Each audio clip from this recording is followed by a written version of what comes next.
Good morning. I'm Justin Webb, the co-founder and executive chairman of AgriWebb, and I'm honored to be joining you from Sydney, Australia, where innovation in agtech has been absolutely central to the fabric of our national foundation. Indeed, I think unlike any other country, the figurehead on our most used currency note, the $50 bill, is David Unipon. He was an agtech entrepreneur inventing, among other things such as the centrifugal motor, the first set of mechanical shears. That built the fortune of the cotton industry of the late 1800s. So what better pulpit through which to challenge you as listeners, as agriculture aficionados, and as compassionate thinkers for the advancement of humanity? I want to take you on a journey today through challenge, innovation, and resurrection of an antiquated industry to hopefully arrive on a set of solutions that are so central to our society and our future.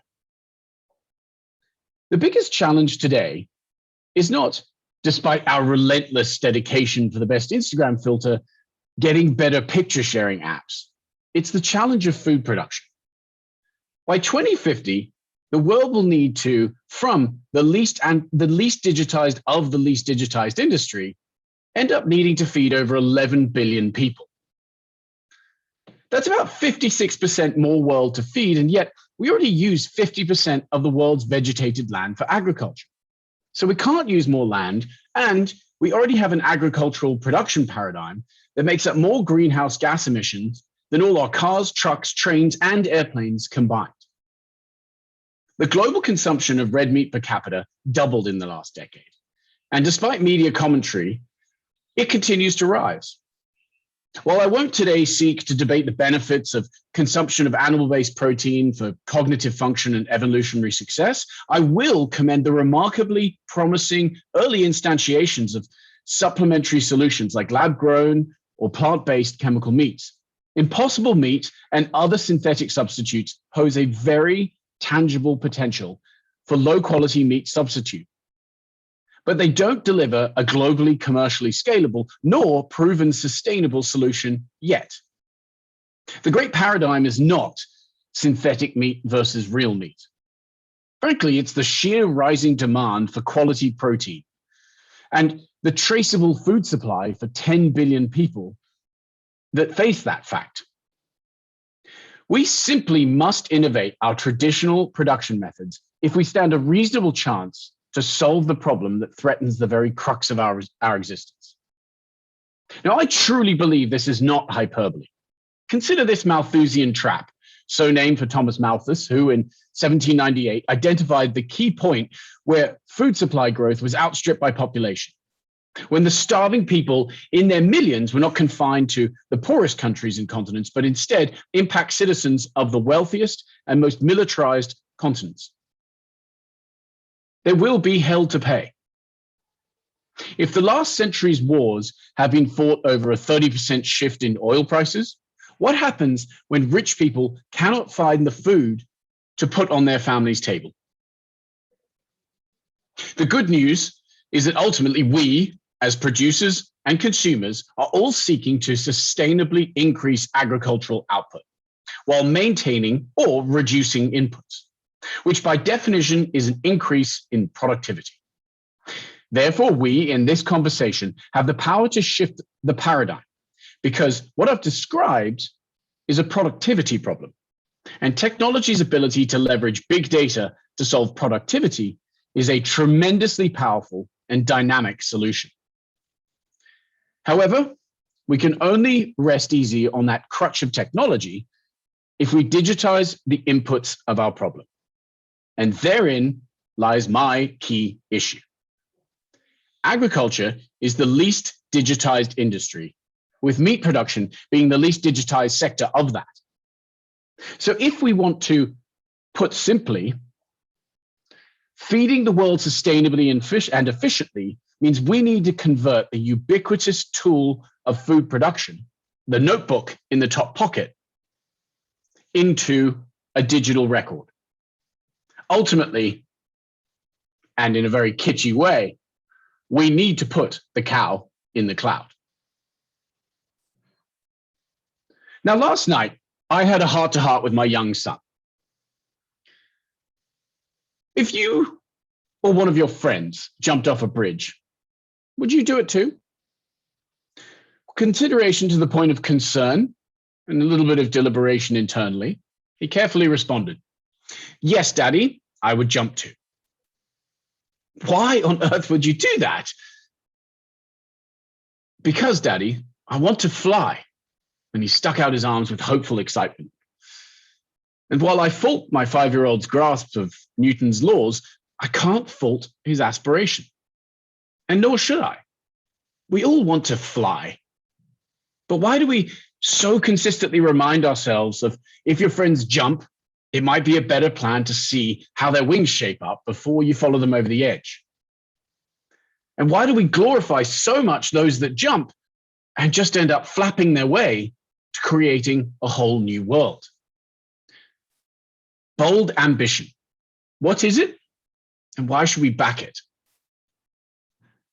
So often in the global business world, bold ambition is simply a desire to remove a splinter of a problem in a personal situation that is common to many, many others around the world.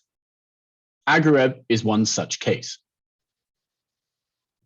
7 years ago, my father had fallen very ill with cancer. I found myself at the head of the kitchen table on our family farm in Western Victoria, Australia. Now, I grew up as a math geek, studying applied mathematics and economics at Harvard and then Oxford. So while I didn't really grow up crutching sheep, I did know a thing or two about data. And at that kitchen table, where these decisions were being put to me, every time I poked or prodded at the advisors or the group that surrounded our critical lifelong generational continuity, I was met with anecdote. What happened on Fred's farm? What we trialed 2 years ago? There was no hard data, no tracking, no confident predictions. It turned out that the paradigm plaguing that farm kitchen table in Victoria was grounded in the simple, powerful idea that digitizing on-farm production data, literally creating a tool to replace the notebook in the farmer's top pocket, could be an incredibly scalable and powerful solution. Again, to put the cow in the cloud. At this point, my co-founders, John Varga and Kevin Baum, enter the narrative. Kevin comes from Washington, D.C., but studied at Stanford, right in the heart of Silicon Valley, at the inflection point of social media and SaaS explosion. He lives and breathes the very best practices of modern Silicon Valley businesses and growth practices that have come to be synonymous with the very biggest companies in the world: Zendesk, Slack, Salesforce. These names that so quickly adorn the skyscrapers of our global buildings and dominate the indices of our global stock markets have been created off a single advancing concept: the application of a tremendously powerful solution as a software subscription that compounds its value through network effects of growth. He often describes his attraction to the world of ag tech in terms of impact. And to steal his words, if we consider the longevity of our legacy, he notes that in 50 or 100 years, the world will likely not remember the next ephemeral social media unicorn that facilitated selfie image sharing, but it will robustly remember the technology that solved the Malthusian trap of feeding 10 billion people with healthy food in ways that improve our environment and don't denigrate it. So as Jane Goodall said, what you do makes a difference. One only has to decide what difference you will choose to make. So as Kevin and I filled the hours training together on the Oxford rowing team with discussion about application of software to solve a more sustainably efficient production of food, we concurrently uncovered that the same problem that was plaguing my own farm in Victoria, in Australia, was shared by hundreds of thousands of farms managing hundreds of millions of sheep and cattle through the $1.5 trillion global red meat production industry. AgriWebb was born on the simple, powerful idea of digitizing on-farm production data, literally a tool to replace the notebook in the farmer's top pocket. Now, AgriWebb is an app that sits in that rancher's top pocket to digitize their ranching business. And over the past 6 years, AgriWebb's managed to grow to over 15 million head of livestock, managed over 150 million acres. We're adding over 200 farms or ranches a month around the globe, with a rapidly expanding international footprint in the UK, South Africa, Brazil, and the United States. As a business, we've raised over $40 million, and recently we were valued well over $100 million. Now, at scale, AgriWebb connects farmers and ranchers beyond the farm to the ecosystem that surrounds them. The animal feed and health industry, the Cargill, the Mercks, the Bayer, the Zoetis, the finance industry, the merchandisers and the trusted advisors in the veterinary services and animal health, and finally to processors and retailers like Tesco's and Sainsbury's and Coles and Walmart. The whole concept to deliver a digital-led connection that delivers value back to farmers for sales, advice, and product confirmation. Excitingly, this also unlocks really productive opportunities in sustainable farming practices like regenerative grazing and carbon sequestration. The concept is not going unnoticed. The pace of acquisition in the industry has picked up tremendously, and it bifurcates kind of cleanly. On one side, traditional industry recognizes agtech as a conduit through which to augment their existing business model, i.e., sell more of their product through this conduit to the farmers and ranchers that are producing our food. The other side falls on the concept of a rising tide lifting all boats. The increased digitization of on-farm production ultimately means that there will be a greater output, and a greater output typically will mean a greater use of their services. This is being shown through in companies like Telco, where TELUS has obviously launched a massive agriculture initiative. And John Deere continues to try and digitize all of the inputs on farm. Datamars and other companies that are starting to be well funded and well backed by private capital are also seeking to get in the game. Ultimately, we recognize there is this industry roadblock. No matter where you sit on trying to connect with the farm, trying to sell materials or substances or inputs, trying to purchase the offtake of animals or grain, or to sell advice into that farmer, the commonality of the traditional business model has been to drive down driveways, to go and visit that farmer. And ultimately, it's been very opaque and difficult to capture any kind of information about that customer unless you do make that trip down the driveway. AgriWebb sees this differently. The paradigm that we're trying to drive home is on farm, farmers and ranchers are busy people. And ultimately, they want to have a tool that will increase their productivity to establish that generational continuity, frankly, to be able to put more money in their pocket. And if digitizing that information and sharing it with their service providers unlocks or enables greater productivity or profitability for them, they're all for it. In fact, and don't take this too harshly, they're not that keen to see you driving down their driveway. Ultimately, give them what they need when they need it, and they're pretty happy. Now, where have we seen that before? Pretty much every other industry has gone through this evolution. So it's so strange to hear people resistant to the concept of digitizing on-farm data to unlock all the rest of the potential in the industry. But at the very core of it, I mentioned a farmer leveraging the inputs and the digitization to increase their own productivity.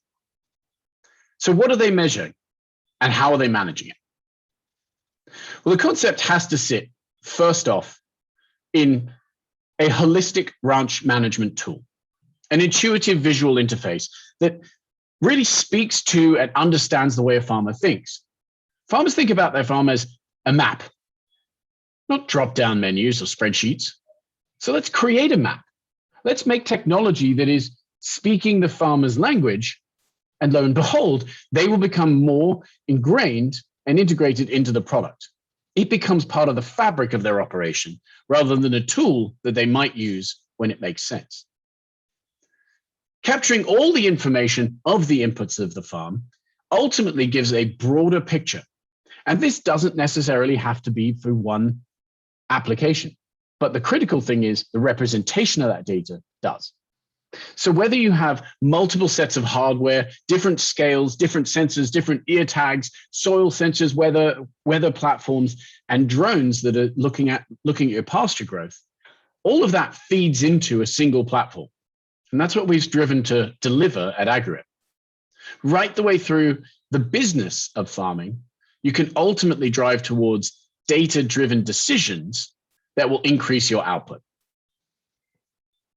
Keeping track of daily live weight gain, looking at specific animal function, having those insights down to a dollar basis of what is your cost per kilogram produced will drive for higher margins of on-farm, pre-gate sales.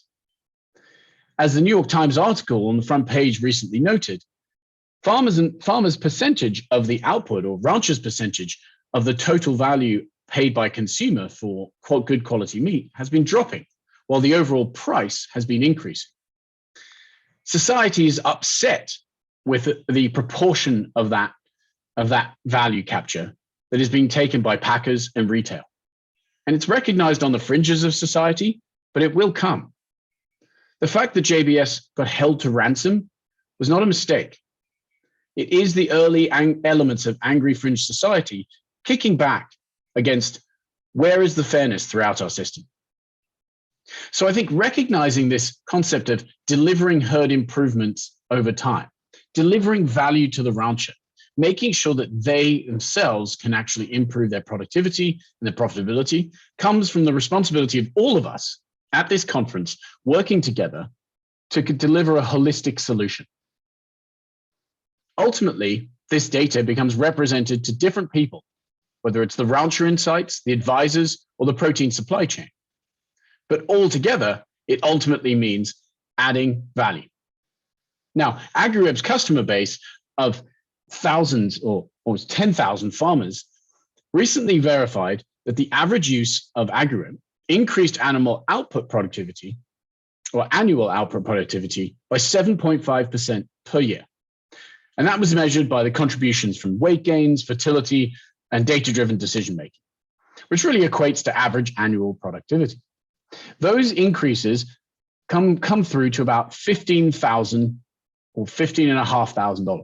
That's about 8 times the annual price of AgriWebb. Now, concurrently, users managed to save over 16.8 hours a week, or 875 hours a year. That was labor costs and accurate record keeping for audit, compliance, and knowledge of their own operations. At the average annual farming wage, that equates to about $40,000 a year of time labor savings. So extrapolating those results across the Aussie market of 50,000 sheep and cattle operations, that takes an increase of GDP to about 750 million and over 2 billion in cost savings. In the UK context, that equates to a GDP contribution of 1.6 billion in productivity gains and 4 billion in cost savings. And in the US market of 750,000 beef cattle farms, that equates to a GDP contribution of 8.7 billion and over 22.5 billion in cost savings. So what we're talking about by digitizing the kernel, the cow in the cloud, one can have a tremendously leveraged impact through the supply chain, across the industry, and ultimately on the whole economy. Now, I promised compound interest, and I referenced Warren Buffett. And ultimately, what I want to drive home in this section is that regular small incremental improvements result in a compounding gain that far exceeds single big changes.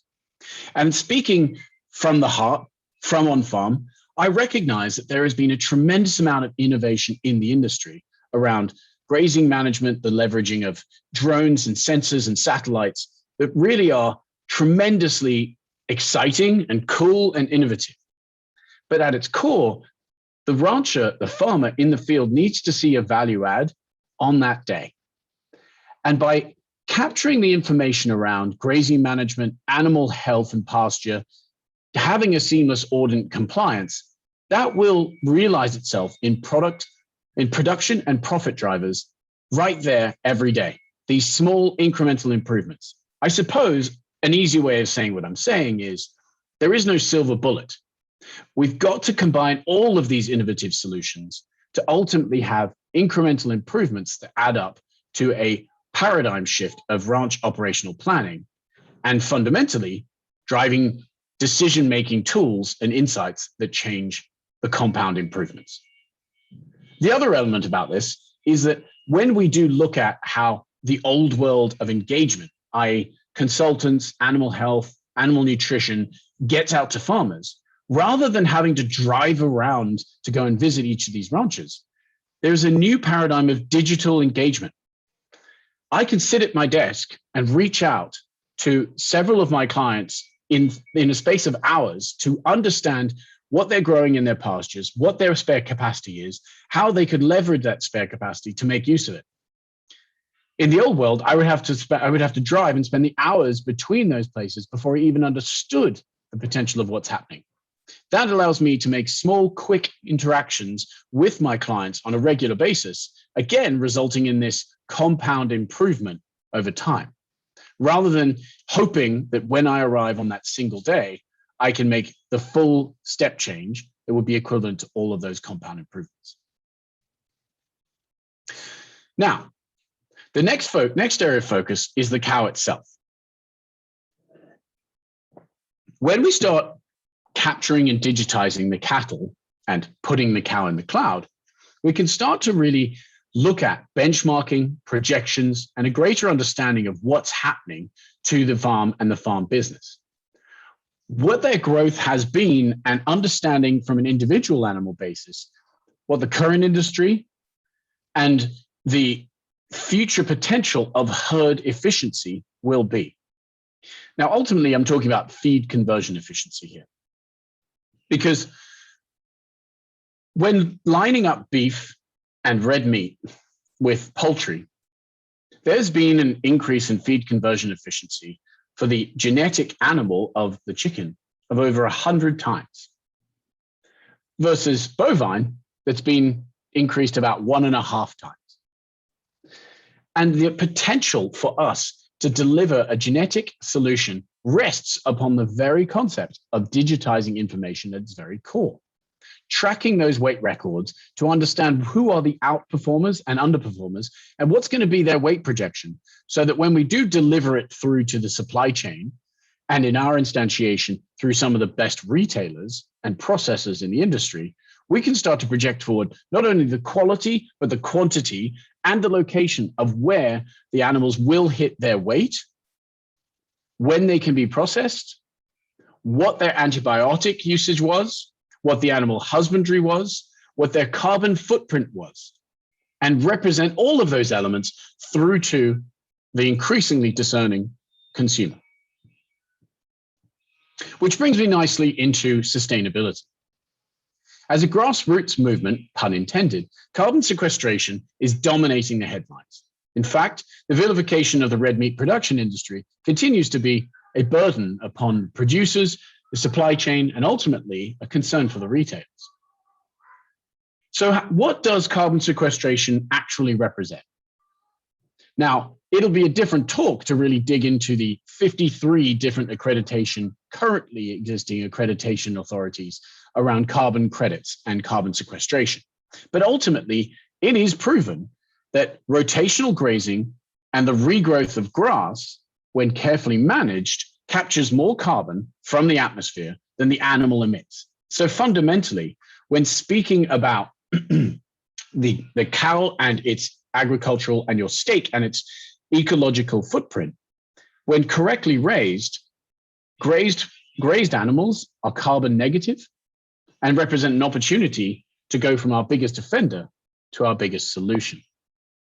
Now, AgriWebb is the trusted partner of farmers, ranchers, and just as we've helped thousands of farmers adopt digital tools, we're now working to develop sustainable approaches to reduce those carbon emissions. AgriWebb users capture and measure the inventory of grown grass and optimize the conversion of that grass into beef or lamb. And through that way, we can drive efficiencies of production, resource allocation, and harvest from the inputs of soil, water, and land. We can consider optimization of the interaction of animals with those resources. The improvement of fertility, the reduction of lamb and calf fatality, and the improvement of feed conversion by animal husbandry and natural selection mean massive improvements that can feed the future sustainably. The information we provide to food producers offers a more detailed picture of their soil carbon levels, the health of the herds in the pastures, and captures the accreditation information that needs to be passed on so that credits can be rewarded correctly. But ultimately, this is based on empathy. It's not a stick that's beaten that the urban eco warrior beats the farmer with. It's an empathetic understanding that the production methodologies that have been in place for centuries can be proliferated and be digitized in order to offset, frankly, the urban situation's biggest crutch, which is technology and energy and the output of those industries. In fact, if 10% of the world's cows are engaged in regenerative grazing, that's the effect of removing 50 million cars from the road. It's ultimately an amazing thought that here, in beef and lamb production, is an industry that the UN FAO cites as being responsible for 10% of global greenhouse emissions, can not just reduce the carbon footprint in and of itself, but it actually becomes net carbon negative. So we leverage ag tech to turn one of our biggest social and ethical challenges into one of our greatest solutions. And that is pretty cool. Henry Ford purported that one cannot step from nothing onto something. Our greatest challenge is to digitize the base unit of farm production. The plant, the seed, the animal. Only then can we open the world of innovation and exciting downstream development to its true potential. Alas, the poorest purchaser in the food supply chain is the farmer, and therefore incentives for burgeoning entrepreneurs are less attractive on farm than they are at the processor or retailer when selecting what segment of the agricultural market to address their newest startup. The world is often quoted fables of conquering startups that owe their fortune to a tangible personal problem. And often we like to assert that I just need a good idea, or perhaps aspirationally, I thought of that first. Yet so often those same wishes or claims go unexecuted, amiss or ephemeral as the last glass of wine that fueled that lofty ambition. So, my friends, you in this room are charged with the knowledge at the very coalface of expansion, execution, and exportation of the very best and brightest of global agriculture and technology.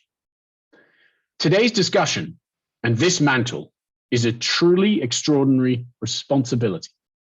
However, if you are willing to take this bet, to back the ambition of ag tech entrepreneurs and companies, and leverage your skills and your companies and your networks, then maybe, just maybe, you too will capture that elusive reward of a legacy to truly be proud of. Thank you again to our hosts, Curtis&Wyss, for having me join this insightful summit. And please reach out to me at agriwebb.com if you're interested in joining our mission. Good afternoon.